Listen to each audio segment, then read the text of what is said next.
Hello everyone, welcome to definite success पाठशाला।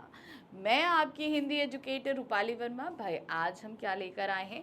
आज हम क्लास नाइन्थ के लिए वीडियो लेकर आए हैं। क्लास नाइन्थ के स्टूडेंट्स जो हैं, अब नाइन्थ का जो एग्ज़ाम दे रहे हैं, तो धीरे धीरे तो हैबिचुअल हो रहे हैं, लेकिन अभी फाइनल एग्ज़ाम बाकी है, जिसमें कि पूरा का पूरा सिलेबस कवर अप होगा। आपका पैटर्न भी आपका डिसाइडेड है कि जैसे क्लास टेंथ के बोर्ड का पेपर आएगा वैसा ही आपके पास में रहेगा।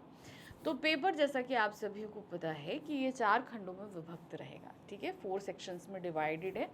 पहला सेक्शन आपका आ रहा है अपठित बोध का। दूसरा सेक्शन आपका आ रहा है व्याकरण का, जो आपके व्याकरण के 4 टॉपिक हैं उन पर रिलेटेड है। फिर उसके बाद हमारा आ जाता है हमारी दोनों ही पाठ्य पुस्तक पर आधारित प्रश्नों का, यानी कि जो आपकी 2 पुस्तकें हैं, शतज भाग 1 और कृतिका भाग 1, इन पर आधारित प्रश्न आएंगे इनके सभी चैप्टर्स में से। फिर उसके बाद हमारा जो चौथा और लास्ट सेक्शन रहेगा वो हमारा लेखन कार्य संबंधित रहेगा, जिसमें अनुच्छेद लेखन, पत्र लेखन, संवाद लेखन, ये लघु कथा लेखन, ये सारी चीज़ें आएंगी। तो आज जो हम बात कर रहे हैं वो हम अपनी बात कर रहे हैं थर्ड सेक्शन की, यानी कि गा खंड की। गा खंड में जो आपके पास आ रहा है वो आ रहा है आपका शतज और कृतिका पर आधारित प्रश्न। अब ये जो प्रश्न आ रहे हैं, ये प्रश्न आपसे 2 तरीके से पूछे जा रहे हैं। पहला आपका ऑब्जेक्टिव और दूसरा सब्जेक्टिव। तो ऑब्जेक्टिव का हम मानकर, जैसे हमने आपको बताया कि ऑब्जेक्टिव सिर्फ आपके मल्टीपल चॉइस क्वेश्चंस होते हैं। एक क्वेश्चन रहता है, 4 ऑप्शंस रहते हैं, उनमें से आपको एक चेक लेना पड़ता है, जो सही आंसर है उसे लगाना पड़ता है। तो ये जो ऑब्जेक्टिव क्वेश्चंस आ रहे हैं ये मल्टीपल चॉइस क्वेश्चन के वे में आएंगे और सिर्फ आपकी बुक क्षितिज भाग 1 से आएंगे, जिन्हें मैं आपको ऑलरेडी करा चुकी हूँ। पूरा आपका रेडी हो गया है। अब हम आते हैं दूसरा जो प्रश्न का तरीका है, वो आपसे पूछा जाएगा वर्णात्मक प्रश्नों के वे में। किसमें पूछा जाएगा? वर्णात्मक प्रश्नों में। अब ये जो वर्णात्मक प्रश्न आ रहे हैं आपके, यानी कि जो आपको क्वेश्चन दिया रहेगा और पूरा आपका आंसर लिखना है, ये आपके जो आएंगे ये आपकी क्षितिज बुक से भी आएंगे और कृतिका बुक से भी आएंगे।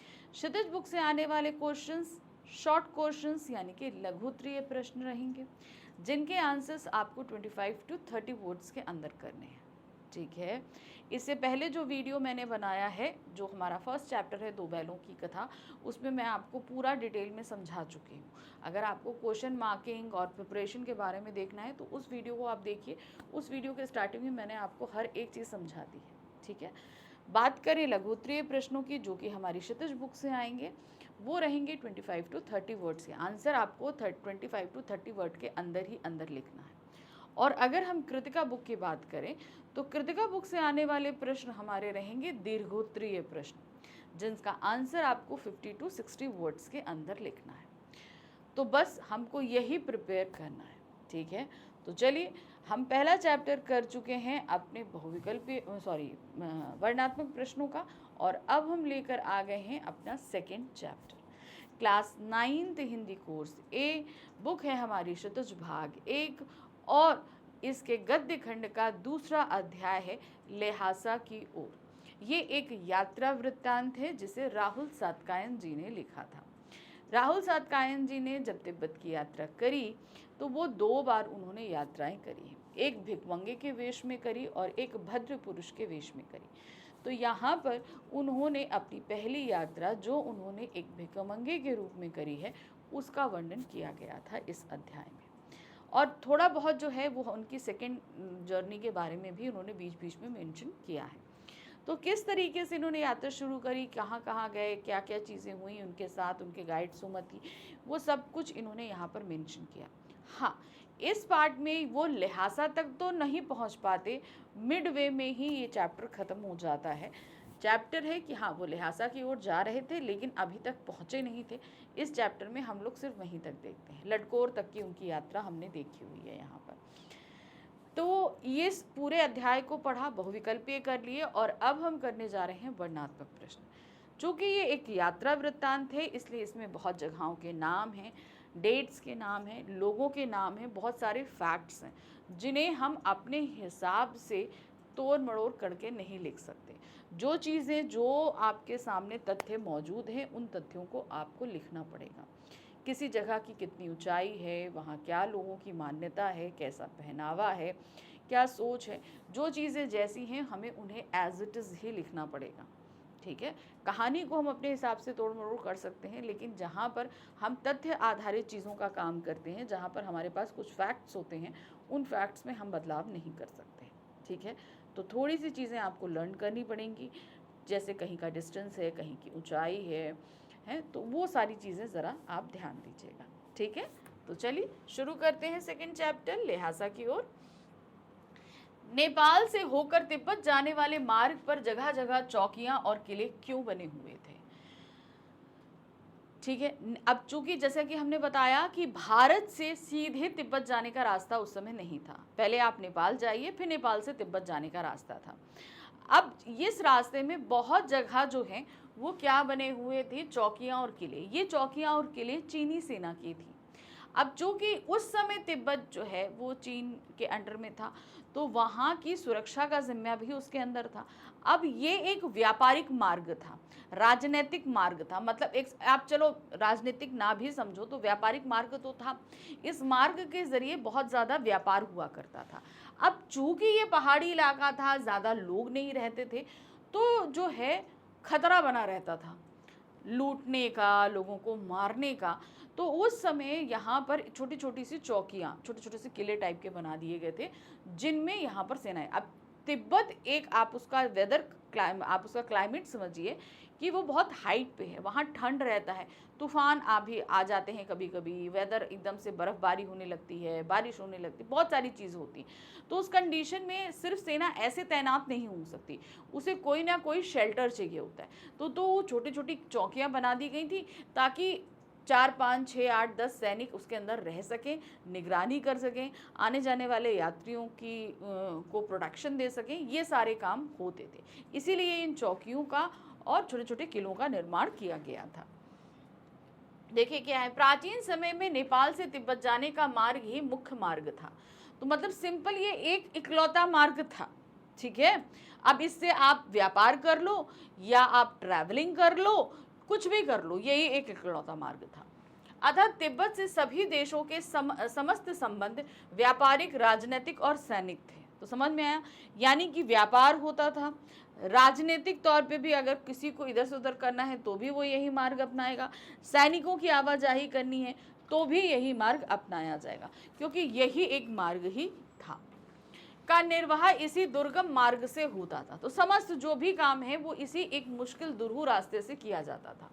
सुरक्षा की दृष्टिकोण से तत्कालीन सरकार ने इस रास्ते पर जगह जगह फौजी चौकियां और किले स्थापित कर दिए थे। वो चाहते थे कि यहाँ से आने जाने वाले जो लोग हैं, जो भी व्यापार किया जा रहा है, वो सुरक्षित रहे, इसलिए उस सरकार ने यहाँ पर चौकियों वगैरह का निर्माण कर दिया था, जो अब खंडरों में तब्दील हो चुके। अब उस समय था, लेकिन जब हमारे लेखक गए यात्रा करने तो उन्होंने देखा कि भाई ये सब कहीं ना कहीं हद तक सब खंडर में बदल चुके हैं। ठीक है, क्योंकि भाई अब उनका यूज़ नहीं होता। ठीक है, जब तक यूज़ करो तब तक सही है, नहीं यूज़ करोगे तो भाई चीज़ तो बेकार हो जाएगी। तो वही चीज़ हुई, वो क्या हो गए हैं, अब सब खंडर हो गए हैं। अतिथि देवो भवा की भारतीय परिकल्पना तिब्बत में भी प्रचलित है, पाठ के आधार पर स्पष्ट कीजिए। अब देखिए, हमारे जो लेखक थे वो एक भिखमंगे के वेश में यात्रा कर रहे थे। अब अगर भाई हमारे यहाँ कोई भिखमंगा आ जाए तो शायद हम घर के अंदर ना घुसने दें, लेकिन वहाँ पर भी क्या है, आप अगर जाएंगे वहाँ पर तो वहाँ पर आप मेहमान हैं, आप किसी के भी घर में जाकर उसको कुछ सामान देकर उसके घर में आप चाय बनवा सकते हैं, आप खुद उसके किचन में जाकर चाय बना सकते हैं। और इवन अगर भिखमंगों में भी कैटेगरी थी, एक बहुत निम्न तरीके का भिखमंगा, एक थोड़ा अपर तरीके का। तो हमारे लेखक थोड़े अपर तरीके के भिखमंगे बने हुए थे, तो उन्हें जो है वो किचन में जाकर चाय बनाने की जो है वो परमिशन मिल जाती है। तो ये कुछ चीज़ें बताई गई कि वहाँ पर जो अतिथि लोग आते हैं उनको भी भगवान माना जाता है। ये परिकल्पना सिर्फ भारत में नहीं है, तिब्बत में भी हमने देखने के लिए देखा है। ठीक है, लेखक ने अपनी यात्रा वृत्तांत में तिब्बत की सामाजिक परिस्थितियों का वर्णन करते हुए लिखा है, क्योंकि भाई देखिए, जब यात्रा वृत्तांत होता है, उस जगह जाते हैं तो वहाँ का एटमॉस्फेयर, वहाँ के लोगों का सोचना समझना, हम सब चीज़ें कहीं ना कहीं जो है वो समझने की कोशिश करते हैं। तो वही चीज़ हुआ कि लेखक ने भी वहाँ की सामाजिक परिस्थितियों को समझने की कोशिश करी और उसी के बारे में मेंशन किया क्या कह रहे हैं, वहाँ अपरिचित व्यक्तियों को भी घर की महिलाएं चाय बनाकर दे देती थी। अब हमारे पास आ जाए, हमारा दरवाज़ा कोई खटखटाए, मैम एक कप चाय पिला दीजिए, तो हम तो ना पिलाएं, हम पिलाएंगे? हमको तो डर लगता है भाई, पता नहीं आजकल कौन जो हो चुका, हम कैसे चाय बना के दे दें, ठीक है ना। तो वही चीज़ होती, वहाँ पे खटखटाओ, हाँ भाई हम चाय बना, हमको चाय, वो दे देते थे, ठीक है। भिखारियों और संदेहास्पद व्यक्तियों को छोड़कर कोई भी उनके घर के अंदर जा सकता था। कोई भिखारी है तो भिखारी का डर लगता है कि भाई चोरी कर लेगा, संदेहास्पद रहेगा, मतलब ऐसा ना हो कि भैया ये आदमी सही है कि नहीं है। तो ऐसे लोगों को जो है घर के अंदर नहीं जाने की परमिशन होती थी। इससे यह स्पष्ट होता है कि हमारी भारतीय परिकल्पना अतिथि देवो भव की तिब्बतियों ने भी पूरी तरह लागू किया है। तो भारत में ही अतिथि भगवान का स्वरूप नहीं होते, ये तिब्बत में भी हमारे लेखक ने मान्यता को देखा और समझा। सिर्फ इस जरिए से भी कि भाई कोई अपरिचित है, गेट खटखटाए, चाय दे दीजिए, और दे दीजिए नहीं, महिलाएं चाय बनाकर दे भी देती थी, और अगर आप चाहें तो आप जाकर उनके किचन में जाकर चाय बना भी सकते थे, ये भी चीज़ है, ठीक है। नेक्स्ट आते हैं, तिब्बत की किस व्यवस्था से लेखक अत्यंत प्रभावित था, अथवा तिब्बत की कौन कौन सी बातें लेखक को अच्छी लगी। तिब्बत में बहुत सारी चीज़ें ऐसी थी, वहाँ पर लोगों के अंदर भेदभाव उन्होंने नहीं देखा। सबसे पहली चीज़, जैसे कि बाकी सब जगह ऊंच नीच भेदभाव होता है, ये वहाँ पर नहीं था। औरतों में पर्दा प्रथा जैसी चीज़ थी, क्योंकि जब राहुल सातकायन जी ने यात्रा करी उसमें भारत में पर्दा प्रथा का बहुत ज़्यादा प्रचलन था। आज की बात करें तो आज इतना नहीं है, लेकिन जब उन्होंने यात्रा करी थी तो पर्दा प्रथा भारत में बहुत थी, लेकिन तिब्बत में उन्होंने ये चीज़ नहीं देखी। तो ये सारी चीज़ें कहीं ना कहीं उनको बहुत ज़्यादा प्रभावित कर रही थी। तो देखिए क्या है, लेखक अपने यात्रा वृत्तांत में वहाँ की सामाजिक व्यवस्था से अत्यंत प्रभावित है, यानी कि समाज को जिस तरीके से ऑर्गेनाइज किया गया था वो चीज़ उनको कहीं ना कहीं बहुत अच्छी लगी। उनके अनुसार वहाँ की सामाजिक व्यवस्था में जाति पाति, छुआछूत, पर्दा प्रथा आदि कुरीतियों का कोई स्थान नहीं था। मतलब इन सारी चीज़ों का वहाँ पर कोई भी स्थान नहीं था। अतः वहाँ एक उन्मुक्त वातावरण था। उन्मुक्त मतलब खुला खुला वातावरण था। बंदिशें जिन्हें हम कहते हैं, वो बंदिशें जो हैं, होते ना, समाज के ऊपर की बंदिशें होती हैं कि पहनना, ओढ़ना, चलना, सोचना, हर एक चीज़ की अपनी एक बंदिश होती, वहाँ पर वो बंदिश नहीं थी।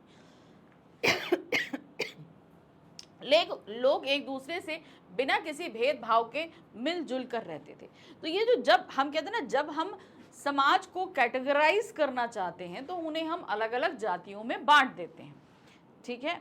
अब वो जातियां जब बढ़ती हैं तो कहीं ना कहीं समाज में ऊंच नीच भेदभाव होने ही लगता है, ये एक चीज़ है। तो ये चीज़ उन्होंने वहाँ तिब्बत में नहीं देखी, जिससे उन्होंने बहुत ज़्यादा प्रभावित हुए। प्रश्न संख्या 4 है, तिब्बत की तत्कालीन कानून व्यवस्था भारत की तुलना में लचर थी, कैसे? पाठ के आधार पर स्पष्ट कीजिए। अब हम तत्कालीन बात करें, जहां पर कहीं पे भी तत्कालीन जैसा शब्द सुना करो तो ये ध्यान रखो कि जबकि ये घटना है, ठीक है, जब ये घटना घटी, अब बहुत साल पहले घटी, तो उस समय की बात हो रही है। तो जब राहुल सातकायन जी वहाँ हमारे लेखक गए तो उस समय उन्होंने देखा कि तिब्बत में जो कानून व्यवस्था है वो बहुत लचर है, मगर भारत में तब भी सुदृढ़ थी। तो वो सारी चीज़ें आपको बतानी, खास तौर से वो जो हथियार रखने की जो प्रथा थी, हथियार, वहाँ पर हथियार कानून किसी भी तरह का नहीं था। दूसरा, वहाँ पर रिहायशी बहुत दूर दूर होता है तो कानून व्यवस्था स्थापित करना भी थोड़ा मुश्किल हो जाता है। तो देखिए क्या दिया है, तिब्बत में भारत की अपेक्षा कानून व्यवस्था लचर अवस्था में थी। लचर अवस्था मतलब भारत में तब भी मजबूत थी, लेकिन तिब्बत में बहुत ही ज़्यादा बेकार कानून व्यवस्था, यानी कि जो लॉ एंड ऑर्डर होता है वो बहुत ही ज़्यादा बेकार था, क्योंकि वहाँ हथियार कानून नहीं था, जो कि मैंने बताया। अब जैसे हम लोग के पास है, हम लोग के यहाँ भारत में अभी भी ये चीज़ है कि अगर आपको कोई वेपन रखना है तो उसके लिए आपको लाइसेंस बनवाना पड़ता है, सिंपल सी एक चीज़ है। और हम इस तरीके से जो है हथियार लेकर नहीं चलते हैं। अगर मान लीजिए किसी के पास है भी, अब मान लीजिए हमारे पास इतनी बड़ी तलवार है तो क्या हम तलवार लेकर घूमते रहेंगे? ऐसा तो नहीं होता। मेरे पास पिस्टल है तो क्या मैं पिस्टल लेकर पूरा दिन घूमती रहूँगी, हाथ में मेरे पिस्टल हो मैं घूमती रहूँ? ये नहीं होता। तो अगर आपके पास हथियार है तो उसके अपने कानून है रखने के, और अगर आपके पास मतलब हमने तो वो नियम तो हमने वो कुछ पेपर्स व कुछ सारी चीज़ें वो अगर हमने करने के बाद भी हम ऐसा पब्लिकली जो है सबके सामने वो लेकर नहीं चल सकते, सिंपल सी एक चीज़। लेकिन तिब्बत में इसका जस्ट उलट था। आपको हथियार रखने के लिए कोई भी पेपर वर्क की ज़रूरत नहीं होती थी, आप खुलेआम लाठी डंडों की तरह इन हथियारों को लेकर चल सकते थे। पुलिस तथा खुफिया विभाग भी कमजोर था, क्योंकि भाई पुलिस, अब देखिए पुलिस भी क्या होता है, जैसे मान लीजिए आपके शहर में पुलिस है, अब उस पुलिस की कितनी सारी चौकियां जगह जगह। अब पहाड़ी इलाकों में जहाँ पर लोगों की रिहायशी बहुत कम है और वो भी बहुत दूर दूर है, तो उस जगह थोड़ा मैनेज करना थोड़ा मुश्किल हो जाता है, और इंटेलिजेंस तो थी ही नहीं किसी तरीके की, ठीक है। फलतः निर्जन स्थानों में किसी की हत्या या लूटपाट आम बात थी। अब जैसे कि मैंने बताया कि मान लीजिए एक गांव यहाँ है, दूसरा गांव यहाँ से 10 किलोमीटर दूर है, अब उसके बीच का जो रास्ता है वो एकदम सुनसान है। अब उस जगह कोई भी अगर लूटपाट करना चाहे आसानी से कर सकता है ना। तो जब आपकी कानून व्यवस्था अच्छी नहीं है तो लोगों के अंदर खौफ नहीं है, जो लुटेरे हैं चोर हैं उनके अंदर खौफ नहीं है, तो वो तो खुलेआम ये काम करेंगे, और वही हो रहा था। हथियार कानून नहीं होने के कारण लगभग सभी के पास डंडे की तरह पिस्तौल और बंदूकें थी। कोई कानून नहीं, जैसे हम लोग अपने घर में डंडे रखते हैं वैसे सबके पास हथियार थे, बंदूकें थी, तलवारें थी, राइफल थे, पिस्टल्स थे, सब खुलेआम लेकर घूमते थे। अतः आम आदमी भी किसी की हत्या या लूटपाट करते हुए डरता नहीं था, जबकि भारत में ऐसे खुले अपराध की आज़ादी कभी नहीं है। समझ में आया? तो भारत में आप ये देखेंगे, जैसे मैंने बताया कि हमारे पास अगर हथियार है तो इस तरीके से हम खुल्लम खुल्ला सड़क पर लेकर नहीं चल सकते हैं, ठीक है। जैसे आप देखिए कि एक बूढ़े बाबा लाठी लेकर चल रहे हैं, वैसे लोग हाथ में पिस्टल लेकर चल रहे हैं, तो ऐसा नहीं होता है, ठीक है। भारत में ये व्यवस्था अपने रखने के अपने एक कानून है। अगर हम खुला लेकर निकल जाए तो भी चार पुलिस वाले, भाई क्यों भैया लेकर चल रहे हो, क्या ज़रूरत है कि नहीं, बंदा पकड़ लेगा, पुलिस वाला तो जगह जगह तैनात रहता है। तो वो जो है व्यवस्था भारत में नहीं है। चलिए प्रश्न संख्या 5 है, डांडे क्या है और लिहाजा की ओर पाठ के आधार पर स्पष्ट कीजिए। डांडे क्या है? डांडे एक जगह का नाम है, ठीक है, डांडे एक जगह का नाम है। अब वो क्या है आपको पूरी तरीके से एक्सप्लेन करना है। देखिए क्या है, तिब्बत की पहाड़ी घाटियों में स्थित नदियों एवं पहाड़ों के खतरनाक मोड़ को डांडा कहा जाता है। क्या कहा जाता है? डांडा कहा जाता है। ये स्थान अत्यंत निर्जन है, यहाँ डाकुओं के अतिरिक्त कोई नहीं रुकता। अब देखिए यहाँ पर समझिएगा क्या बताया गया है, नदियों और पहाड़ों के खतरनाक मोड़। अब जैसे होता है ना, पहाड़ होते हैं, जैसे एक पहाड़ ऐसा है दूसरा है, तो इस पहाड़ का जो ये कर्व होगा, इसमें जो है ना कहीं आपको हाइड होने की एक जगह मिल जाती है, वो खतरनाक मोड़। फिर दूसरा नदी के मोड़, जैसे नदी ऐसे ऐसे करके तो बहती है, तो ठीक है, सारा आप यहाँ से खड़े होकर तो दूर तक नदी वहाँ तक देख सकते हो। लेकिन कभी कभी क्या होता है, नदी ऐसे करके ऐसे टर्न हो गई। अब ये जो खतरनाक मोड़ है, ये इलाके एकदम निर्जन होते हैं। क्या होते हैं? निर्जन होते हैं। यहाँ पर लोग मोस्टली ना के बराबर ही होते हैं। अब जहाँ निर्जन है वहाँ पर जाहिर सी बात है डाकुओं का खतरा होता है। अब हम देखिए इसको एक सिनेरियो एक समझ कर चलिएगा, एक प्लेन एरिया में ये सारी चीज़ें और एक बहुत हाइट पर होना, ये दो अलग अलग चीज़ें। हम जहाँ बात करें वो हाइट की बात करें। हाइट में वेदर जो आपका क्लाइमेट रहता है, जो वेदर रहता है, उसकी वजह से वहाँ पर ज़्यादा जनसंख्या नहीं होती, तो दूर दूर तक लोग नहीं होते, सन्नाटा होता है। तो ऐसी जगहों पर डाकू जो है उनको बहुत अच्छा बेनिफिट मिल जाता है कि यहाँ पर हम लूट वगैरह कर सकते हैं। प्रश्न संख्या 6 है, पाठ के आधार पर तिब्बती भिक्षु नमसे का चरित्र चित्रण करिए। अब कहाँ पर मिले थे? आखिरी पड़ाव जहाँ नमसे मिले थे ना, नमसे क्या करने आए थे? नमसे वहाँ की जितनी खेती बाड़ी है, जो जागीरदार संभालता है, उसको देखने के लिए आए थे कि सारा काम होता है कि नहीं। तो आपको नमसे जी का चरित्र चित्रण करना है। नमसे तिब्बत के बौद्ध भिक्षु थे, ठीक है, तिब्बत के बौद्ध भिक्षु थे। वे जागीर में खेती की देखभाल करते थे, ठीक है। अब जैसे हमने आपको बताया था कि वहाँ खेती का एक प्रोविज़न था कि खेती जागीरदारों में बटी थी। जागीरदार काम करने के लिए जो है वो बेगार के मज़दूर कर लिया करते थे और खेती की निगरानी करने के लिए कुछ बौद्ध भिक्षु आया करते थे जिन्हें भगवान का दर्जा प्राप्त था, क्योंकि वो भगवान बुद्ध के अनुयायी थे, इसलिए उनको जो है ना भगवान का दर्जा दिया जाता था। वे बहुत अच्छे और नम्र इंसान थे, ठीक है। इन्हें समाज में अत्यंत सम्माननीय स्थान प्राप्त था। अब देखिए बौद्ध भिक्षु हैं, अब इसको उनका पहला व्यवहार समझिएगा।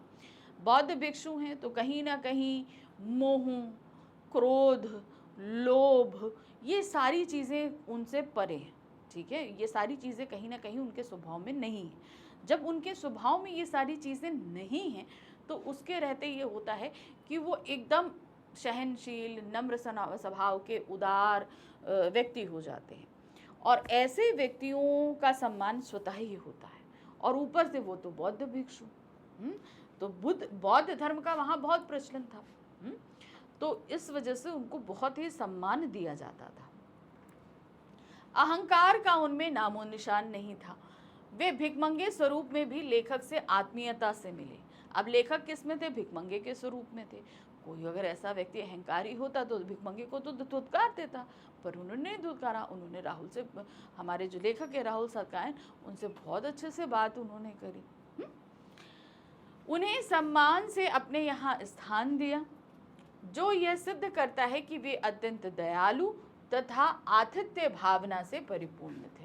तो यहाँ पर इवन उन्होंने जो क्या कहते हैं पोथियाँ देखी थी, उनको भी पढ़ने का आग्रह किया, तो नम से उनको पढ़ने के लिए इजाज़त दे भी देते हैं, है ना। तो इस तरीके से पता चलता है कि वो जो है लोगों की वेशभूषा, उनके रहन सहन, उनके पहनावे से लोगों को परखने की कोशिश नहीं करते। उनके लिए सभी इंसान एक से हैं, वो इस तरीके से व्यवहार करते थे। प्रश्न संख्या 7 है, लिहाजा की ओर पाठ के आधार पर सुमति का चरित्र चित्रण कीजिए। तो सबसे पहले तो ये हमें जानना पड़ेगा सुमति थे कौन। सुमति भी एक बौद्ध अनुयायी थे और साथ ही साथ इस पाठ में हमारे लेखक के गाइड भी रहे हैं, ठीक है। आपने देखा ना, उन्होंने 2 जगह जो है वो अपने यजमानों को गंडे बांटने की बात करी, ठीक है। तो एक जगह तो हमारे लेखक मना कर देते हैं, लेकिन दूसरी जगह जो है वो जाने की परमिशन दे देते हैं, क्योंकि भाई अगर आप किसी गांव में जाएंगे, जितने यजमान हैं उन सभी को गंडे बांटेंगे तो ऑब्वियस सी बात है उस चीज़ के लिए टाइम लगेगा, है ना। और सुमति की अगर बात करें तो सुमति भी अपने आप में काफ़ी उदारशील और विनम्र व्यक्ति थे। चलिए देखते हैं क्या है। सुमति लेखक के साथ साये की तरह रहा। क्यों? क्योंकि वो उनके गाइड थे, एज अ गाइड, क्योंकि उस जगह क्या चीज़ प्रचलित है, क्या चीज़ें नहीं हैं, इन सारी चीज़ों की इन्फॉर्मेशन हमारे लेखक को सुमति ही दे रहे थे। उनके परिचित संपूर्ण मार्ग में पड़े गांवों में थे। अब जाहिर सी वो बहुत मिलनसार व्यक्ति हैं, तो जब से वो पूरी यात्रा कर रहे थे रास्ते भर उनके परिचित मिले जी, हर गांव में। इसीलिए वो भाई गंडे बांटने की जिद भी हमारे लेखक से करते रहे, क्योंकि सभी उनको जानते थे। इससे स्पष्ट होता है कि सुमति अत्यंत धार्मिक प्रवृत्ति का, हंसमुख एवं मिलनसार स्वभाव का व्यक्ति है। अब जब आप कहते हैं ना, जब आपका फ्रेंड सर्कल आपकी व्यक्तित्व को दर्शा देता है, ठीक है, हमेशा ध्यान रखिए, हमारी पर्सनालिटी रिफ्लेक्ट करती है हमारे फ्रेंड सर्कल के ऊपर। कोई मुझे ना देखे, मुझे ना जाने, लेकिन अगर हमारे फ्रेंड्स की तादाद बहुत ज़्यादा है, मैं आजकल सोशल मीडिया फॉलोअर्स की बात नहीं कर रही कि मेरे इतने फॉलोअर्स हैं, इन सारी चीज़ों की बात नहीं कर रही, मैं प्रेजेंटली फ्रेंड सर्कल की बात कर रही हूँ, ठीक है। तो अगर आपका फ्रेंड सर्कल अच्छा है, आप सभी लोग आपका सम्मान करते हैं, तो ये आपके व्यक्तित्व को स्वतः ही दर्शा देता है कि आप कैसे व्यक्ति हैं, ठीक है। तो यहाँ पर जो है वो सुमति का हर गांव में परिचित होना ये बताता है कि वो बहुत ही उदार स्वभाव, हंसमुख के मिलनसार व्यक्ति रहे। वह समय का पाबंद, बौद्ध धर्म के प्रति आस्थावान तथा आतिथ्य सत्कार का अत्यंत कुशल है। अब देखिए, चूंकि वो बौद्ध धर्म के अनुयायी हैं, क्योंकि बौद्ध भिक्षु हैं, तो वो तो बौद्ध धर्म को मान रहे हैं, ये अपने आप में सही है। अब अगर हम बोले आतिथ्य सत्कार की बात, तो सुमति तिब्बत के ही निवासी थे अतिथि कौन थे? हमारे लेखक। उनके साथ साए की तरह रहना, उन्हें हर एक चीज़ की इंफॉर्मेशन देना, ये सारा काम कहीं ना कहीं सुमति कर रहे थे। तो ये काफ़ी हद तक चीज़ें क्या थी, ये हमारे लेखक को बता रही थी कि सुमति एक अच्छा व्यक्ति है। फिर आते हैं, समय के पाबंद थे। अगर भाई हमें ट्रैवल करना हो, कहीं पे भी ट्रैवल करना हो, तो ध्यान रखना हमें समय का पाबंद होना पड़ता है, क्योंकि समय अगर थोड़ा सा ऊपर नीचे होता है तो सारी प्लानिंग गड़बड़ाती है, और सुमति इस चीज़ को अच्छी तरह जानते थे। परंतु गंडे के नाम पर साधारण गांठ लगे कपड़ों को यजमानों को देना और उसके बदले उनसे धन प्राप्त करना उनकी लालची प्रवृत्ति को उजागर करता है। अच्छा, कहते ना हर व्यक्ति परफेक्ट नहीं होता। अब सुमति के अंदर बहुत सारी अच्छाइयाँ थी तो कुछ बुराइयाँ भी थी। एक था उनका लालची स्वरूप और दूसरों को बेवकूफ़ बनाने का हुनर। मतलब क्या था? देखिए, गंडे क्या होते हैं? बोध गया से लाया गया कपड़ा जिसे चीर चीर के गांठ लगाई जाती है, और चूंकि वो बोध गया से, जहाँ पर भगवान बुद्ध को ज्ञान प्राप्त हुआ, उसे बहुत पवित्र माना जाता है। तो जो लोग बौद्ध धर्म को मानते हैं उन गांठ लगे गंडों को अपने पास रखते हैं, और जो है उसकी पूजा अर्चना करना, आस्था करना, वो उनका अपना स्वतः एक स्वरूप होता है। अब अगर मान लीजिए कि वो गंडे फट जाए, बोध गया से लाया वो कपड़ा खत्म हो जाए, तो किसी भी लाल कपड़े को लेकर वो फाड़ फाड़ कर गांठ लगाकर बता देते थे, और इसके बदले उन्हें मिलता था क्या? धन मिलता था। तो ये उनकी लालची प्रवृत्ति को और कहीं ना कहीं साधारण लोगों को बेवकूफ बनाने का एक तरीका भी समझ में आता है। प्रश्न संख्या 8 है, अपनी यात्रा के दौरान लेखक चाय पीने कहाँ रुका और वहाँ चाय कैसे बनाई जाती थी? चाय बनाने का तरीका तो मैं आपको बता चुकी हूँ, है ना। मैंने बताया कि वहाँ पर किसी के भी घर में जाकर हम चाय बना सकते हैं, तो कैसे मलाई वाली चाय बनती है, क्या होता है, वो सारी चीज़ें। तो देखिए क्या है, लेखक चाय पीने के लिए परित्यक्य चीनी किले में रुका। परित्यक्य मतलब जिसे त्यागा जा चुका है, वो किले जो वहाँ पर सैनिकों के लिए बने थे, जिन्हें चीनी सैनिकों ने त्याग दिया था, उस किले में वो रुकते हैं।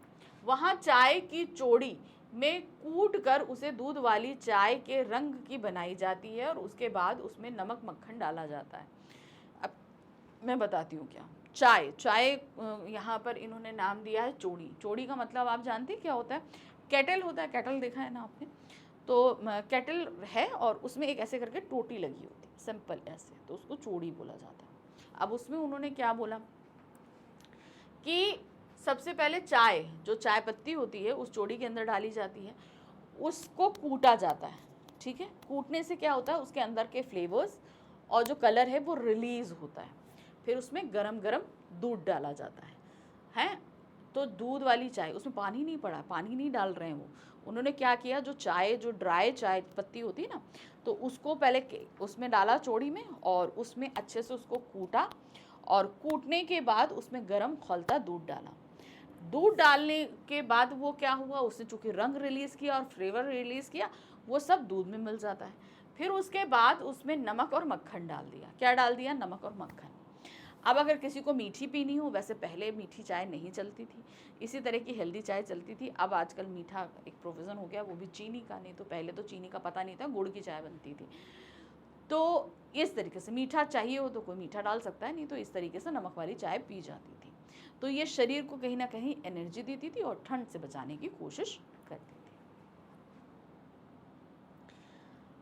ओके, परित्यक्य चीनी किला कैसा था? अब उस किले के बारे में आपको बताना है जो परित्यक्य था, अर्थात चीनी सैनिकों द्वारा जिसे त्याग दिया गया था। परित्यक्य चीनी किला भव्य तथा विशाल था। अब ये नहीं कि छोटे छोटे किले थे, इतने छोटा जितना आपको बोर्ड दिख रहा है इतना छोटा, नहीं, बड़े बड़े थे, क्योंकि वहां कोई एक सैनिक नहीं रुकना था, सेना की एक टुकड़ी रुकती थी। ठीक है, परंतु उस समय वे जीर्ण शीर्ण दशा में था। जब बना होगा, जब उसे इस्तेमाल किया जाता था, तब वो अच्छी दशा में था। अब चूंकि उसे त्याग दिया गया है, लोग अब उसे यूज़ नहीं करते हैं, तो उस कंडीशन में वो धीरे धीरे जर्जर होता। हम कह रहे हैं, हम अगर जिस मकान में रह रहे हैं तो उसकी मेंटेनेंस होती रहती है, लेकिन जब हम मेंटेनेंस नहीं करोगे तो चीज़ें खराब होती जाएंगी। जैसे किसानों ने अपना बसेरा बना लिया था, अब चूंकि वो खाली जगह पड़ी है, तो अब किसान जो है ना, उसी के अंदर बैठना, गप्पे मारना, खेलना, चाय पीना, ये सारे काम हुआ करते थे। अब सैनिक तो आते नहीं है उसमें, तो ये होता था।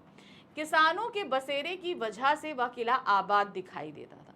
अगर वो लोग भी वहाँ ना जाएं तो समझ लीजिए वहाँ पे तो वो चमगादड़ों की, वहाँ तो चमगादड़ आई थिंक मेरे ख्याल से तिब्बत में शायद चमगादड़ नहीं पाए जाने चाहिए, क्योंकि जो है वो ठंडी जगह है, तो वहाँ पे तरह तरह के जानवर और कीड़े मकोड़े अपना बसेरा कर लेंगे।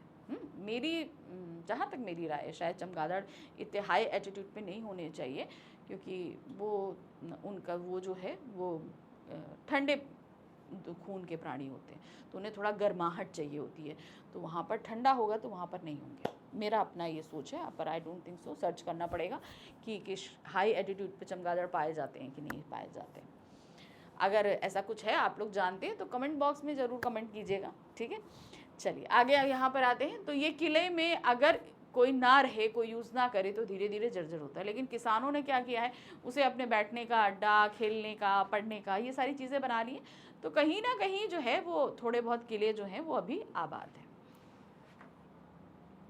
प्रश्न संख्या 10 है, लेखक की तिब्बत यात्रा के समय तिब्बत में क्या नहीं था। ठीक है, अब कई चीज़ें उन्होंने मेंशन करी है, चलिए देख लेते हैं क्या नहीं था। लेखक की तिब्बत यात्रा के समय वहां पर हथियार का कानून नहीं था, जाति पाति नहीं थी, छुआछूत पर्दा प्रथा नहीं थी, वहां की सरकार खुफिया विभाग और पुलिस पर बहुत कम पैसे खर्च करती थी। कहने का मतलब है लोगों को अपना प्रोटेक्शन करना आता था। एक तरीके से ये देखो कि अगर कहीं पर कोई अपनी रखवाली ना कर पाए तो उसके प्रोटेक्शन के लिए 4 लोग खड़े हो जाएंगे, लेकिन अगर मैं अपनी रखवाली खुद कर सकती हूँ तो मुझे ज़रूरत नहीं है। तो ये चीज़ वहाँ पर इसलिए जो है वहाँ की सरकार, पुलिस और खुफिया विभाग पर पैसे खर्च नहीं करती थी। इसका सबसे बड़ा रीज़न था कि वहाँ के लोग जो हैं अपनी सुरक्षा खुद कर लिया करते थे, क्योंकि वहाँ हथियार कानून नहीं, सबके पास हथियार है, अगर तुम मारोगे तो हम तुम्हें 4 मारेंगे, वो वाला हिसाब हुआ करता था। तो इसलिए पुलिस को लगता था कि भाई ये लोग जब खुद अपनी कर लेते हैं रक्षा, तो हमें इतना पैसा खर्च करने की क्या ज़रूरत है। सिंपल एक थी। हथियार का कानून नहीं होने के कारण लोग लाठी की तरह पिस्तौल और बंदूक लेकर घूमा करते थे, जैसे लाठी वैसे पिस्तौल लेकर घूमते रहते थे। बहुत निम्न श्रेणी के भिखमंगों को लोग चोरी के डर से घर के भीतर नहीं आने देते थे।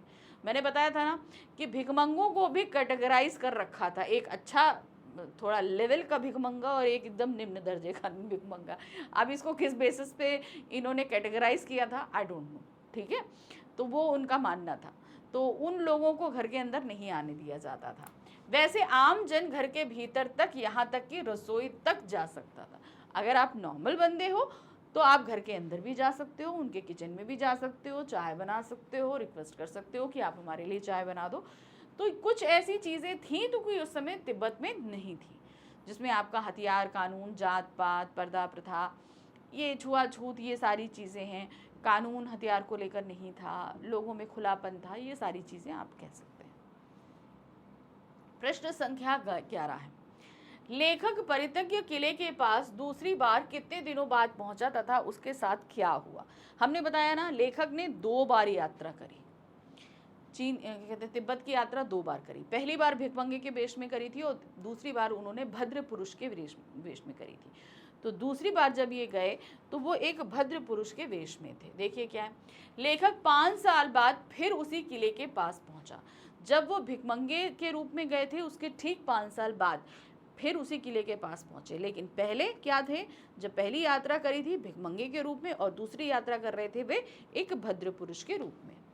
लेकिन इस बार वह भिखमंगे के वेश में नहीं अपितु भद्र पुरुष के वेश में थे। भद्र का मतलब होता है जैसे हम लोग हैं, ठीक है, भिखमंगे मतलब भिखारी। आप आराम से उनको कैटेगरी में ले सकते हो कि भिखमंगे जो भीख वगैरह मानते हैं और हम लोग एक नॉर्मल बंदे टाइप के, ठीक है।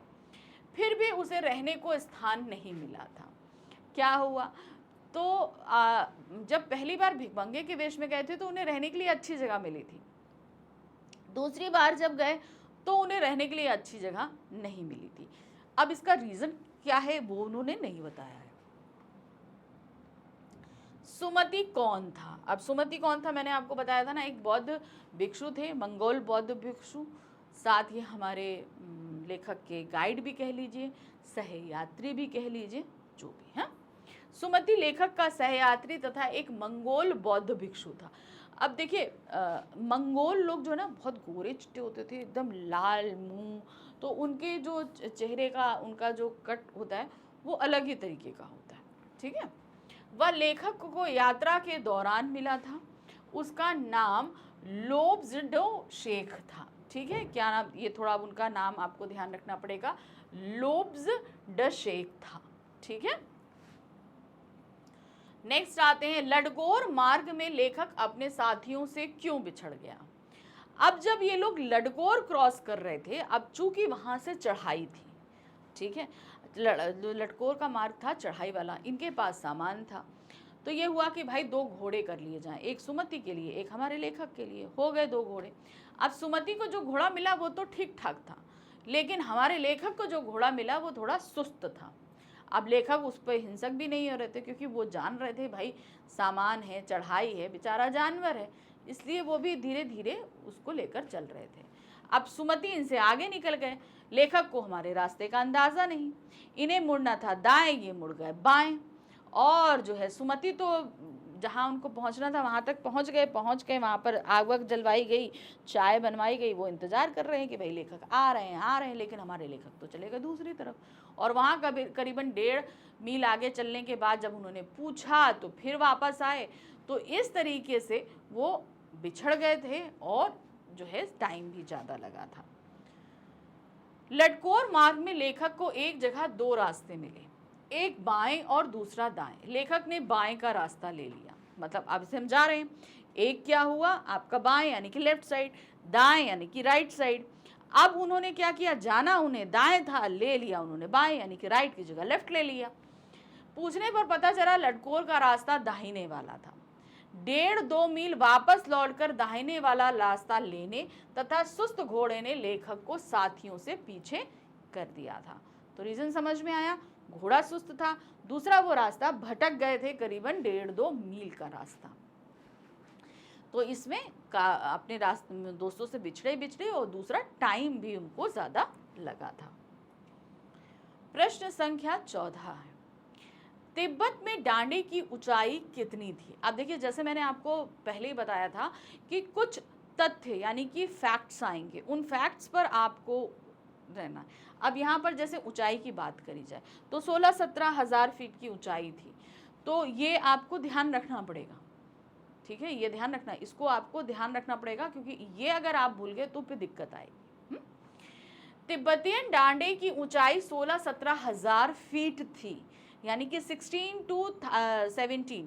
अब आप बोलोगे कैसे, देखिए किसी पृथ्वी पर किसी भी चीज़ की ऊंचाई अगर मापी जाती है, खास तौर से लैंडस्केप्स वगैरह की, तो ये सी लेवल से नापी जाती है, ठीक है। अब ये नहीं कि मैं यहाँ खड़ी हूँ यहाँ से नापा जाए, नहीं, सी लेवल कितने पे, सी लेवल से वो चीज़ की ऊंचाई कितनी है, हमेशा ये ध्यान रखा जाता है। आप पहाड़ों की ऊंचाई ले लो या जो एरोप्लेन्स उड़ते हैं उनकी ले लो, किसी की भी ले लो। जैसे आप बोले कि कोई जहाज़ 10,000 फीट पे उड़ रहा है, तो 10,000 फीट, ये नहीं कि अगर वो एक पहाड़ के ऊपर से गुजर रहा है तो पहाड़ से उसकी ऊंचाई 10,000 फीट नहीं नापी जाएगी, उसकी जो ऊंचाई नापी जाएगी वो सी लेवल से उस एरोप्लेन तक की नापी जाएगी। उसी तरीके से आप एवरेस्ट की ले लो, कंचनजंगा की ले लो, कहीं की भी अगर आपकी ऊंचाई आपको बताई जा रही है तो 23,000 24,000 फीट जो कोई भी बताई जा रही है वो हमेशा सी लेवल से नापी जाती है, ठीक है। ये एक अनदर इंफॉर्मेशन थी, सो मैंने आपको दे दी, तो समझ में आया। तिब्बतियन डांडे की ऊंचाई 16-17 हज़ार फीट है,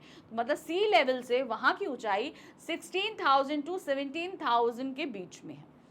डांडे तिब्बत में सबसे खतरे की जगह है, इसकी इतनी ऊंचाई होने के कारण उनके दोनों तरफ मीलों तक कोई गांव नहीं है, क्योंकि देखिए तिब्बत का जो एरिया है वो बहुत ड्राई एरिया है।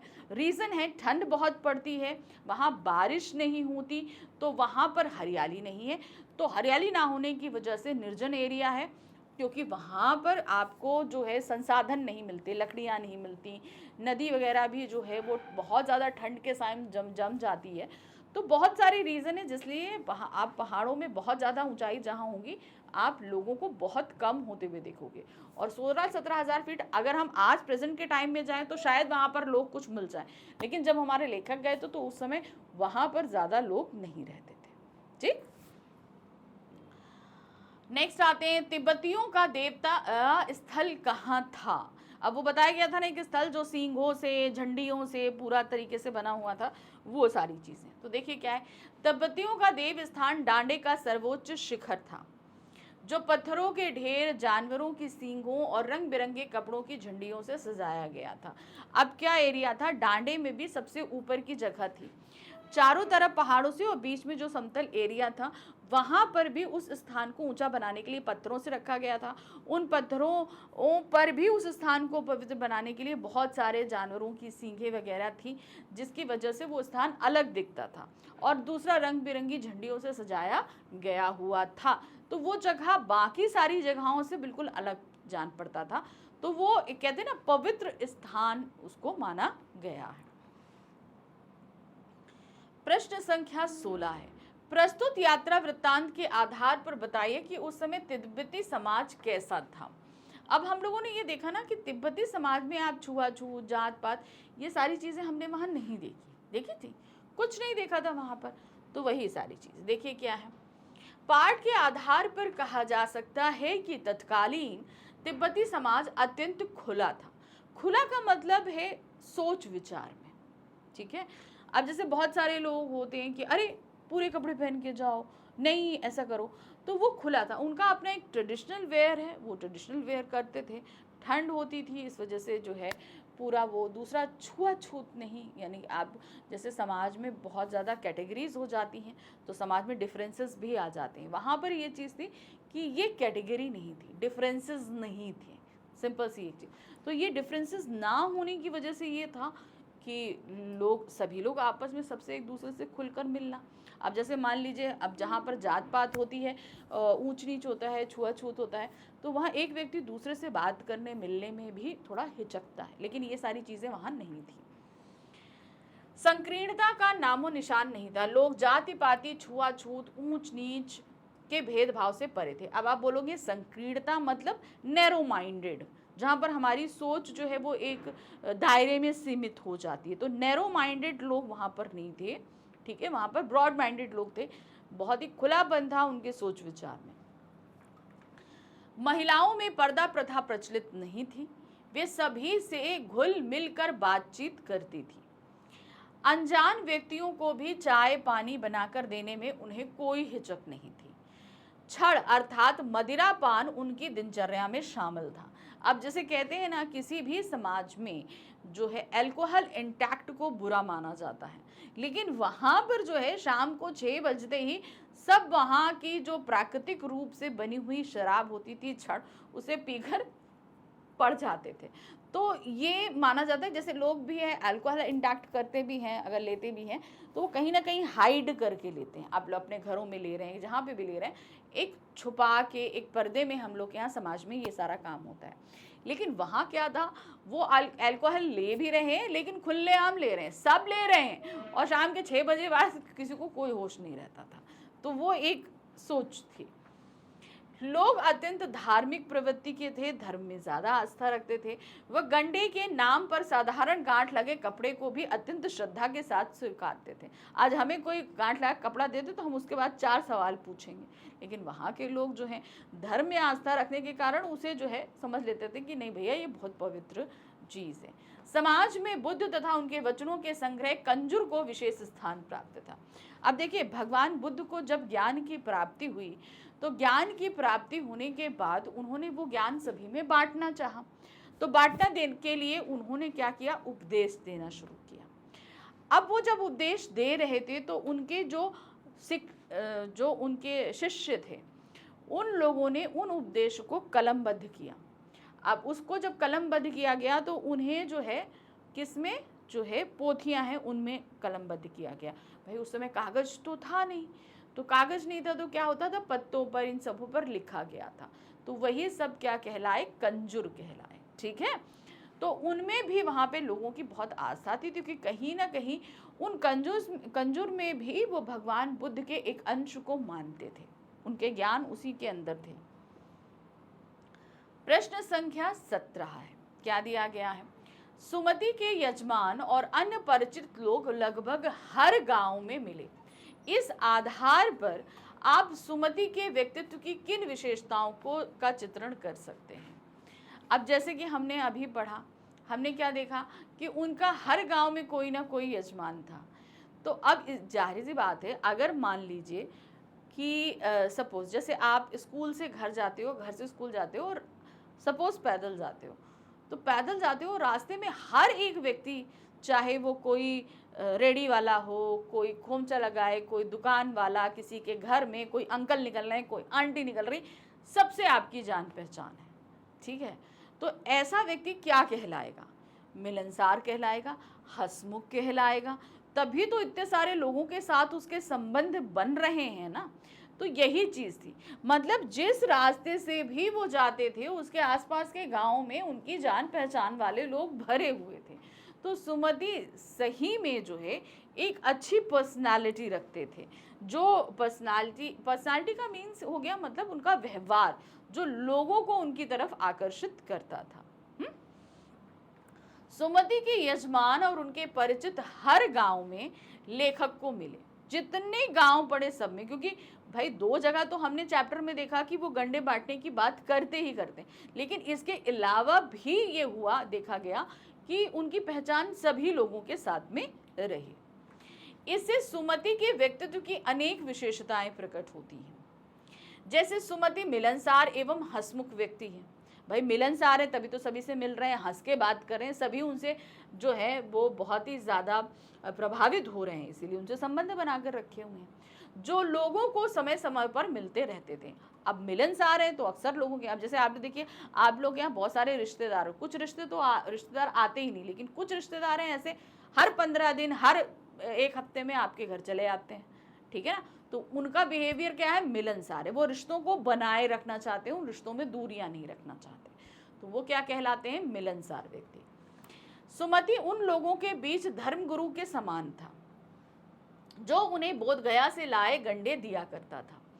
सुमति समय के पाबंद है, ये एक तो बहुत ही अच्छी चीज बताई। अब संबंध की पाबंदी जो है वो चैप्टर में कहीं मेंशन नहीं है, लेकिन उनकी कहते हैं ना भाई समय हो गया, बहुत देर हो गई, हमें चलना चाहिए, तो ये सारी चीज़ें बताती हैं कि वो समय के पाबंद थे। और ख़ास तौर से अगर हम कहीं यात्रा कर रहे हों तो समय की पाबंदी हमारे लिए हमारी यात्रा को सुगम बना देती है। वे समय पर लेखक के ना पहुंचने पर नाराज हो जाते हैं। जब डांडे की यात्रा कर रहे थे ना, तब लेखक भटक गए थे उनके अपने घोड़े की वजह से, तो जब वो वापस सुमति के पास पहुंचते ना तो सुमति बहुत गुस्सा करते हैं। सुमति को रीजन तो पता नहीं था, लेकिन वो कहते हैं कि भाई मैं 2 बार चाय गरम करवा के ठंडी हो चुकी है, तुम इतनी देर कहाँ थे?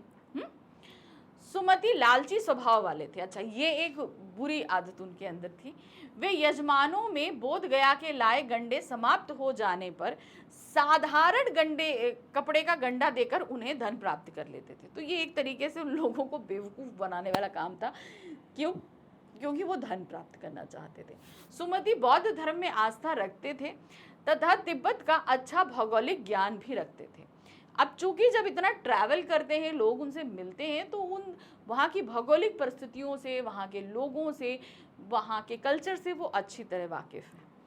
वे आतिथ्य सत्कार में कुशल थे।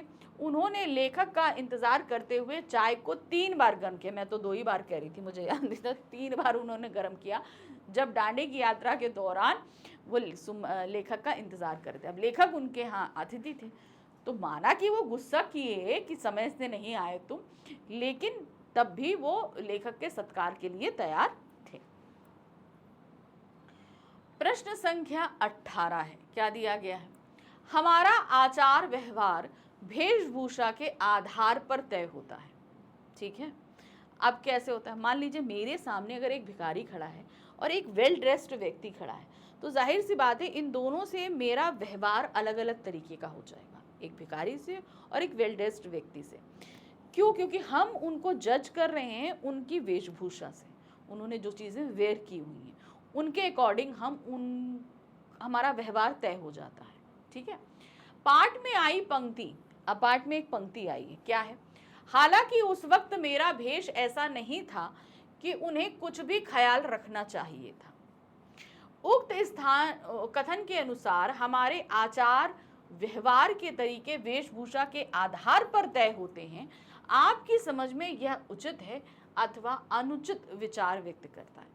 मतलब कहने का तात्पर्य यह है कि जब नमसे उनसे मिले थे तो उनसे जब मिले लेखक से, तो वो एक भिखमंगे के स्वरूप में थे।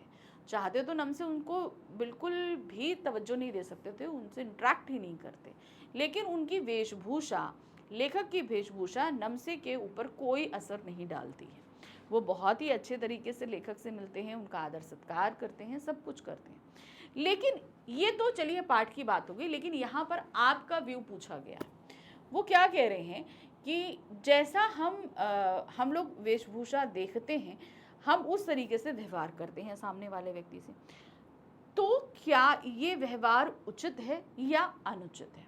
ठीक है, तो अब इस पर आप सभी को अपने व्यूज देने हैं। ठीक है, मेरे हिसाब से तो ऐसा व्यवहार अनुचित होना चाहिए। ठीक है, चलिए देखते क्या है। साधारणतः व्यक्ति स्थिति का आकलन लोग उसकी वेशभूषा से करते हैं। अब व्यक्ति का आकलन यानी कि अगर हमारे सामने कोई व्यक्ति है, तो उसका परिधान हमारे दिमाग में उसके लिए एक इमेज, एक परसेप्शंस बना देता है। मान लीजिए कि एक व्यक्ति अगर धोती कुर्ते में है, तो हम बताएंगे कि भाई ये पंडित जी हैं, बड़ा ट्रेडिशनल है, बड़े धार्मिक व्यक्ति हैं। एक व्यक्ति अगर बढ़िया जीन्स और टी शर्ट में है, तो बताएंगे हाँ थोड़ा सा मॉडर्न है। लेकिन उनका व्यवहार हम नहीं जानते हैं, हमारे लिए दोनों परिचित है। हो सकता है जो जीन्स पैंट में है वो धोती कुर्ते से ज़्यादा कहीं धर्म का ज्ञान रखता हो। ठीक है ना, तो ये चीज़ है कि ना, हम वेशभूषा देखकर किसी भी व्यक्ति के लिए एक परसेप्शन बना लेते हैं कि नहीं ये ऐसा होगा, ये कैसा होगा, और उसके अनुरूप उसके साथ व्यवहार करते हैं। वो जैसा होगा हम उसके साथ वैसा व्यवहार करते हैं। बिना बातचीत और विचारों के आदान प्रदान के मनुष्य की स्थिति के आकलन का सबसे सरल तरीका उसकी वेशभूषा है। यानी कि हम बगैर ये जाने कि सामने वाला व्यक्ति कैसा है क्या नहीं है, हम उसके साथ व्यवहार करने लगते हैं। सिंपल सी एक चीज़ है। ठीक है ना। अब यहाँ पर बात ये आती है कि भाई हम उस व्यक्ति के बारे में जानते नहीं, हमने उसका एक तौर तरीका देखा, पहनावा देखा, मेरे दिमाग में उसके लिए एक इमेज बनी, और उसी इमेज के अकॉर्डिंग मैंने उससे बात शुरू कर दी। ठीक है, मनुष्य की स्थिति का आकलन का सबसे अच्छा तरीका उसकी वेशभूषा है। परंतु प्रश्नोक्त पंक्ति में लेखक भी वेशभूषा पर आधारित आकलन के पक्षधर प्रतीत होते हैं। किसके? लेखक पक्षधर हैं। ठीक है, क्योंकि लेखक लिखते हैं कि मेरी वेशभूषा ऐसी नहीं थी कि उन्हें कुछ भी ख्याल रखना चाहिए था, परंतु मेरे विचार से व्यक्ति के व्यक्तित्व का आकलन वेशभूषा के आधार पर कतई उचित नहीं है। व्यक्ति ने क्या पहना है इसके आधार पर हमें उसका आकलन करना। भाई उससे बात करिए, उसको समझिए, तो आपको समझ में आया कि वो व्यक्ति कैसा है। हमने सिर्फ उसकी ड्रेस देख ली और मेरा दिमाग में एक बैठ गया कि नहीं ये व्यक्ति ऐसा है। ऐसा नहीं होना चाहिए, क्योंकि अच्छे कपड़े पहनने वाला जरूरी नहीं कि वह अच्छा इंसान भी हो। समझ में? अच्छे कपड़े पहनने वाला अंदर से अच्छा होगा कि नहीं होगा, इसकी कोई गारंटी नहीं होती है। प्रश्न संख्या 19 है। क्या है? राहुल सातकायन द्वारा लिखित इस यात्रा वृत्तांत के आधार पर तिब्बत की भौगोलिक स्थिति का शब्द चित्र प्रस्तुत करें। वहां की स्थिति आपके राज्य या शहर से किस प्रकार भिन्न है?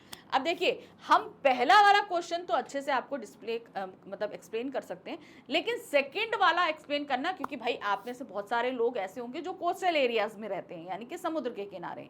बहुत सारे लोग ऐसे हैं जो हिल स्टेशंस पे रहते हैं, बहुत सारे ऐसे हैं जो प्लेन पे रहते हैं, यानी कि जैसे जो सिटी है वो जो क्राउडेड ओवर क्राउडेड सिटीज़ हैं, या कुछ क्राउडेड सिटीज़ हैं, या वेदर क्लाइमेट जहाँ का बहुत बेहतर है। तो आप सभी की भौगोलिक स्थितियां अलग अलग हैं। ठीक है, जैसे मैं भोपाल में रहती हूँ, तो भोपाल को तो भाई झीलों का शहर कहा जाता है ना। तो यहाँ तो बहुत सारी झीलें हैं, यहाँ का क्लाइमेट बहुत अच्छा है, सभी कुछ बहुत अच्छा है यहाँ पे, मतलब सुंदर बहुत सिटी है। तो आपको वो अपने आपके स्टेट के अकॉर्डिंग लिखना है। ठीक है, अब हम बात करें अगर पहले क्वेश्चन की कि राहुल सातकायन द्वारा लिखित इस यात्रा वृत्तांत के आधार पर तिब्बत की भौगोलिक स्थिति बताइए, तो हमने पूरे यात्रा वृत्तांत में देखा कि तिब्बत की एक तो वो पहाड़ी इलाका है, दूसरा निर्जन इलाका है, वेदर क्लाइमेट भी एक्सट्रीम्स है क्योंकि वहाँ पर भाई ठंड बहुत पड़ती है, ड्राई एरिया है, तो इसलिए वहाँ पर ज़्यादा लोग नहीं रहते। ठीक है, तो चलिए अब इसको एक्सप्लेन करते हैं। भारत के उत्तर में स्थित तिब्बत नेपाल का पड़ोसी देश है। ठीक है, अब देखिए इसके लिए एक बेस्ट तरीका, आपके पास ग्लोब है या मैप है, तो आप इसकी स्थिति देख सकते हैं कि ये कहाँ पर है। ठीक है, नेपाल का पड़ोसी देश है ये। इसकी सीमा भारत और चीन से लगती है। तो समझ में आया। आपको सभी को पता है कि जो भारत का जो मैप है उसमें ऊपर साइड में नेपाल है और नेपाल के बाद तिब्बत एरिया है। तो तिब्बत की काफ़ी हद तक सीमा जो है वो भारत से भी लग रही है और ज़्यादातर चीन से लग रही है। यह समुद्र तल से 17-18 हज़ार फीट की ऊंचाई पर स्थित है। ठीक है, मैंने अभी आपको ये चीज़ बताई कि कहीं का भी हाइट अगर हम क्या कहते हैं भौगोलिक क्षेत्र में देखते हैं, भौगोलिक का मतलब होता है आप जो देखते हैं कि सरफेस एरिया या कुछ भी आप देख रहे हो, हाइट देख रहे हो, हमेशा सी लेवल से नापी जाती है। ठीक है, हाइट किसी भी चीज़ की कहाँ से नापी जाएगी? सी लेवल से नापी जाएगी। तो ये समुद्र तल से 17-18 हज़ार फीट यानी कि सी लेवल से 17-18 हज़ार फीट की ऊंचाई पर है। यहाँ पहुँचने का मार्ग दुर्गम है। मतलब अब हम जब लेखक ने लिखा तो तब की बात कर रहे हैं, अभी तो भाई मैं भी नहीं गई हूँ तो मुझे भी आइडिया नहीं है। बस ये बताया जा रहा है कि हाँ मुश्किल है, क्योंकि मैंने जो चीज़ें सोशल मीडियाज़ वगैरह पे देखी हैं उनके अकॉर्डिंग मैं देखूँ तो हाँ रास्ता थोड़ा मुश्किल है बाकी सब जगह से। हाँ अब रोड्स बन चुकी हैं, पहले तो रोड्स भी नहीं थी। बीच बीच में कई ऐसी जगह हैं जो निर्जन है, जहाँ पर लोग रहते ही नहीं। यहाँ एक ओर हिमालय तो दूसरी ओर निर्जन पहाड़ है। एक तरह हिमालय की चोटियां हैं, बर्फ से ढकी है, दूसरी तरफ निर्जन पहाड़। अब यहाँ पर उन्होंने निर्जन पहाड़ क्यों बोला? क्योंकि वहाँ लोग नहीं रहते। क्यों? क्योंकि वो पूरा ड्राई एरिया है, बारिश होती ही नहीं है, बर्फ भी बहुत ही कम पड़ती है, तो मतलब पूरा ड्राई एरिया है। यहाँ की जलवायु भी अत्यंत मनोरम है। जहाँ धूप होती है वहाँ तेज गर्मी तथा जहाँ छाए वाले भाग हैं वहाँ खूब ठंडक। अब इसके लिए उन्होंने बड़ा एक्सप्लेन बड़े अच्छे से किया था। डांडी की यात्रा में जब वो जा रहे थे तो उन्होंने कहा कि जब सामने से सूरज पड़ रहा था तो सामने वाला एरिया पूरा उनका जल रहा था, पीछे धूप उनकी पीठ पे नहीं पड़ रही थी तो वो ठंड लग रही थी। तो समझ में आया इसको कितने अच्छे तरीके से उन्होंने एक्सप्लेन किया कि जहाँ धूप पड़ती है वहाँ बहुत गर्मी लगती है, जलने लगता है, और जो उनकी पीठ की तरफ जो कि पूरा छाँव की तरफ था वहाँ पे उनको जो है ठंड लग रही थी। थोंडला एक दुर्गम डांडा है जो तिडरी का एक विशाल मैदान जिसके चारों ओर पहाड़ और पहाड़ियां हैं। मेरा शहर मैदानी, अब ठीक है ये आपको समझ में आ गया। मेरा क्षेत्र शहर मैदानी क्षेत्र में होने के कारण उसकी भौगोलिक स्थिति बिल्कुल भिन्न है। आप ऐसे बताओगे, मेरे शहर में परिवहन के साधन, संचार के साधन तथा अन्य सभी आधुनिक सुविधाएं सहज ही मिल जाती हैं। तो जो आपका प्लेन एरिया होता है वहाँ पे फैसिलिटीज़ ज़्यादा होती हैं क्योंकि वहाँ पर लोग ज़्यादा, जनसंख्या ज़्यादा होती है। पहाड़ी एरिया दुर्गम होते हैं। आप अभी भी जैसे मान लो हम ये कह रहे हैं कि आप हरिद्वार जाओ, ऋषिकेश जाओ, ये सारी चीज़ें जो हैं वो लोअर एरिया, वहाँ पर आप बहुत पॉपुलेशन देखोगे। लेकिन जैसे जैसे आप धीरे धीरे ऊपर की तरफ बढ़ने लगोगे आप देखोगे कि कुछ गांव पड़े, फिर बहुत निर्जन इलाका, फिर गांव पड़े, फिर निर्जन इलाका, क्योंकि वहाँ पर जो है एक तो जानवर, दूसरा मौसम, दुर्गम रास्ते, संसाधनों की कमी, सारी चीज़ें आपको नीचे से ऊपर लेके जानी। तो जब डिफ़िकल्टीज बढ़ती हैं तो लोग वहाँ पर कम रहते हैं मगर कम रहते हैं। चलिए प्रश्न संख्या 20 है, तिब्बत में खेती की ज़मीन की क्या स्थिति है और लिहाजा की ओर पाठ के आलोक में प्रश्न दीजिए। तो खेती की ज़मीन हमने बताई थी क्या, वहाँ पर जागीरदारों के बीच में बटी हुई है।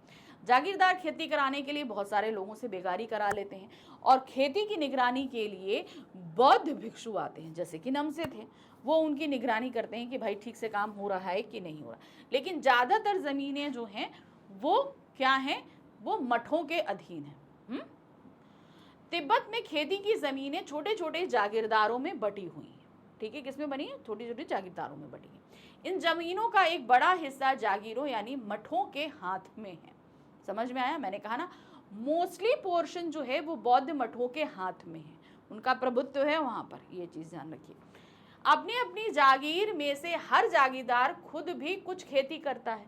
अब मान लीजिए कैसे होता है मैं आपको बताती हूँ। जैसे मान लीजिए कोई एरिया है, वहाँ पर बौद्ध मठ है, अब वहाँ की जितनी मैक्सिमम जो ज़मीन है वो मठ के अधीन है। ठीक है, अब मठ तो खुद खेती नहीं कर सकता, तो उसने क्या किया, उन जमीनों को जागीरदारों के सुपुर्द कर दिया। खेती अभी भी मठ की है, कहते हैं ना जैसे मेरी ज़मीन है, मैंने कहा कि मेरी ज़मीन में खेती कर लो, ठीक है, तो अब उसके लिए तुम्हें कुछ पोर्शन मिल जाएगा, या तो खेती का कुछ हिस्सा मिल जाएगा या कुछ पैसा आपको मिल जाएगा। वही चीज़ होती है, जिसको हम मोस्टली क्या बोलते हैं, बटाई पर देना। ठीक है, अगर हम देशी भाषा में बोल दें तो उसे बटाई बोला जाता है, बटाई पे देना। यानी कि ज़मीन मेरी है, काम तुम करो, खेती का आधा हिस्सा तुम रख लो, आधा मठ को दे दो। इस तरीके से कुछ चलता होगा।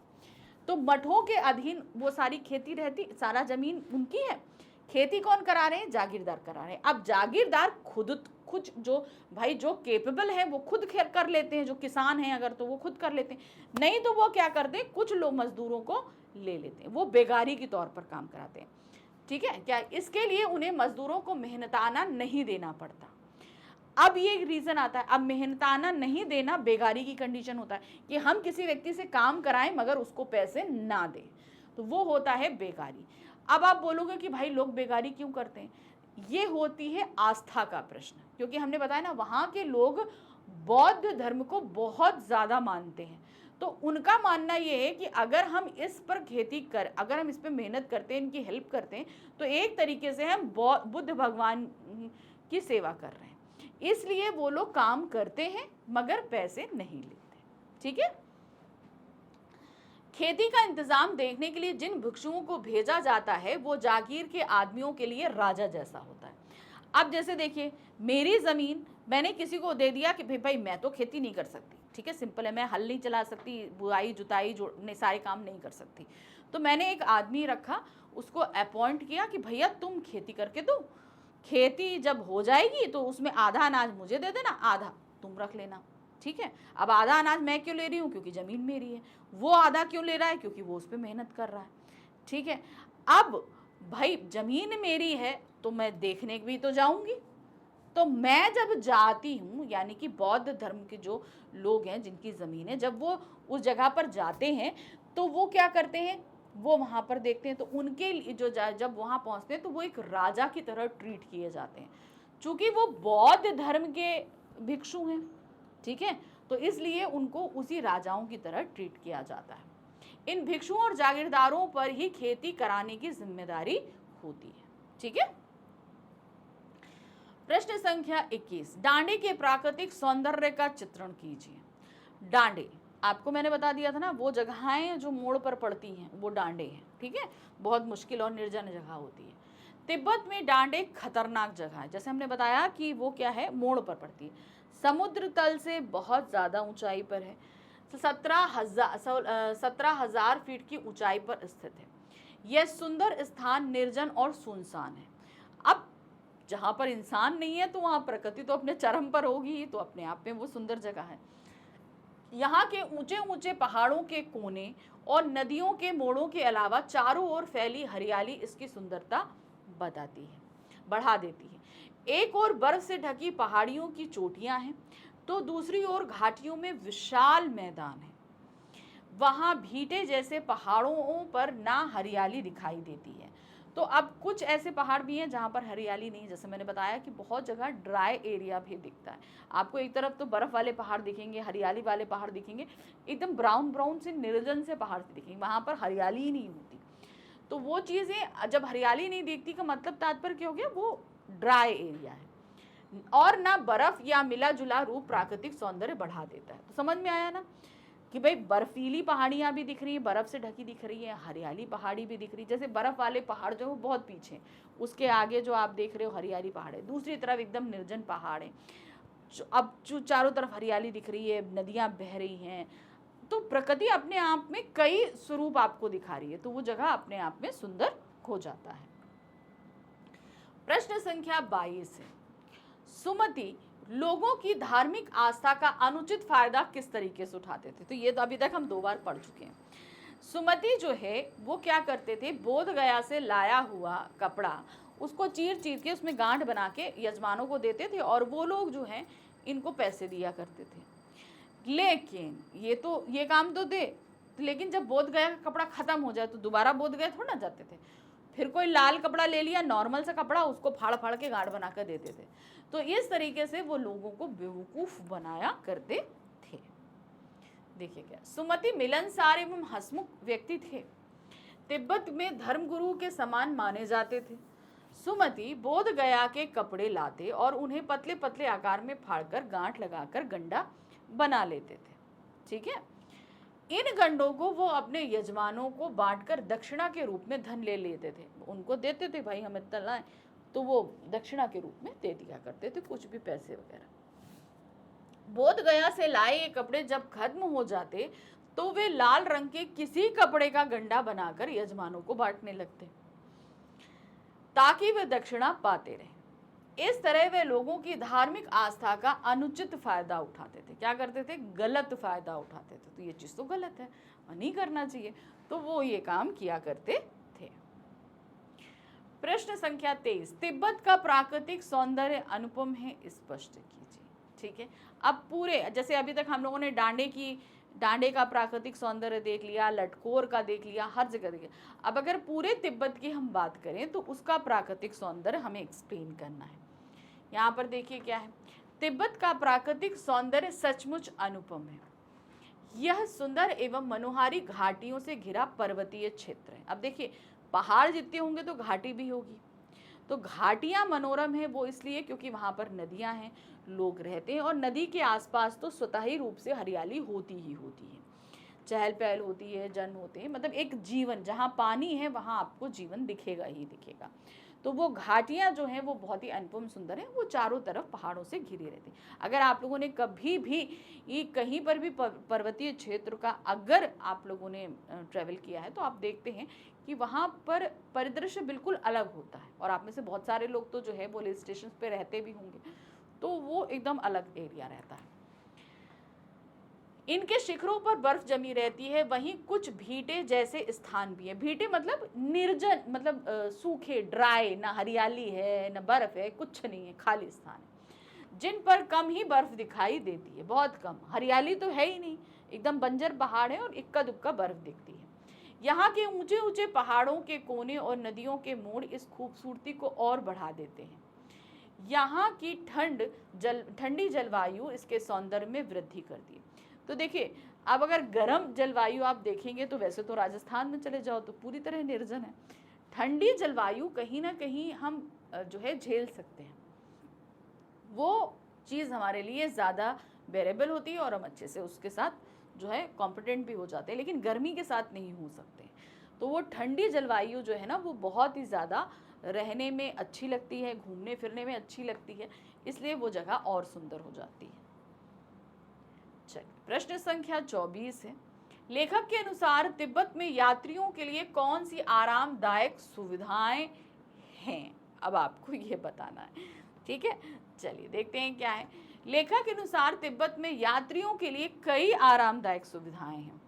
तिब्बत के समाज में जाति पाति, छुआछूत का सवाल नहीं है। ठीक है, और ना औरतें पर्दा करती हैं। तो देखिए, जहाँ पर सिस्टम जो है वो कैटेगरी में नहीं डिवाइडेड है तो उस जगह सरवाइव करना आसान होता है। और दूसरा सारी चीज़ें हैं कि हम जब कैटेगरी में नहीं होते हैं, लोगों का ध्यान नहीं होता है, तो वहाँ पर हेल्प भी बहुत अच्छे से मिलती है। और यात्री जो कि बाहर से आते हैं वो हेल्प भी बहुत इजी वे से कर देते हैं। लेकिन अगर कैटेगरी में डिवाइड होता है तो उन यात्रियों को बहुत सारे लोग लूटने के लिए भी रहते हैं, उनको बेवकूफ़ बनाने के लिए रहते हैं, बहुत तरह तरह के लोग रहते हैं। ठीक है, चाहे आप बिल्कुल अपरिचित हों तब भी आप घर की बहू या सासू को अपनी झोली में से चाय दे सकते हैं। समझ में आया? तो मतलब जैसे वो भिखमंगे थे, झोली लेकर घूम रहे थे, तो उस झोली में भी वो चाय निकाल कर दे सकते थे। वह आपके लिए उसे पका देंगी। बस निम्न श्रेणी के भिखमंगों को छोड़कर कोई भी अपरिचित व्यक्ति घर के अंदर जा सकता था। अब जैसे क्या है ना, हम कहें कि भिखमंगे जो भीख मांगते हैं उनको ना जाने देने का रीज़न होता था कि चूँकि उनसे चोरी का डर रहता था, इसलिए ऐसे लोगों को घर के अंदर जाने की परमिशन नहीं होती थी। तो अब जैसे जब हमारे लेखक ने यात्रा करी तो उस समय सारी चीज़ें इतनी कमर्शलाइज नहीं थी। जैसे आजकल हम लोग हिल स्टेशन जाते हैं, बहुत सारे होटल मिल जाते हैं, हम लोग को स्टे के लिए भी मिल जाते हैं, खाने के लिए मिल जाते हैं, रेस्टोरेंट्स मिल जाते हैं, बहुत सारी फैसिलिटीज़ मिल जाती हैं। इवन हम लोग को ट्रैवलिंग के लिए घोड़े, पिट्ठू जो हैं, गाड़ियाँ हैं, सारी चीज़ें अवेलेबल हो जाती हैं। लेकिन जब लेखक ने किया तब ये सारी चीज़ें इतना, कोई भी हिल स्टेशन वगैरह इतने कमर्शलाइज नहीं थे, तो आपको फैसिलिटीज़ मिलती नहीं थी, तो वहाँ के लोग जो हैं वो इतने हेल्पफुल होते थे। तो वो उनको लोगों द्वारा, वहाँ के जो स्थानीय लोग होते थे वो यात्रियों की काफ़ी हेल्प कर दिया करते थे। प्रश्न संख्या 25 है, तिब्बत में प्रचलित जागीरदारी व्यवस्था का वर्णन करिए। अब ये जागीरदारी जो है ना, ये क्वेश्चन मुझे बहुत ज़्यादा इंपॉर्टेंट लगता है, इसीलिए मैं आपको इसको मैंने पूरे वे में आपको समझा भी दिया कि भाई जागीरदारी व्यवस्था क्या है। इसे लिखेंगे कैसे, देखें।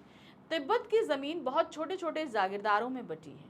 इन जागीरों का बहुत ज़्यादा हिस्सा मठों के हाथ में है। मैंने जैसे बताया, ज़मीन के मालिक मठ हैं। अपनी अपनी जागीरों में हर एक जागीरदार खेती खुद करता है, जिसके लिए मजदूर बेगार पर मिल जाते हैं। बेगार का मतलब मैंने समझाया ना कि हम काम तो कराएंगे मगर हमें पैसा नहीं देना पड़ता। अब वो लोग भी काम इसलिए करते हैं क्योंकि वो लोग बौद्ध धर्म पर आस्था रखते हैं। ज़मीन मठों की है तो उन्हें लगता है एक तरीके से हम धर्म के प्रति अपनी आस्था को प्रकट कर रहे हैं। खेती का प्रबंध देखने के लिए वहां कोई भिक्षु भेजा जाता है, जैसे कि नमसे थे, याद है ना, जो जागीर के आदमियों के लिए किसी राजा से कम नहीं होता था। ठीक है, तो ये रहा हमारा सेकेंड चैप्टर। करीबन 25 क्वेश्चंस मैं आपके सामने लेकर आई ताकि हर एक चीज़ को हम कवर अप कर सकें। ठीक है, बस इसी तरीके से हम प्रैक्टिस कर रहे हैं और अपने एक एक चैप्टर को ख़त्म कर रहे हैं। अब हम मिलेंगे अपने नेक्स्ट चैप्टर के साथ। Thank you for watching, bye bye.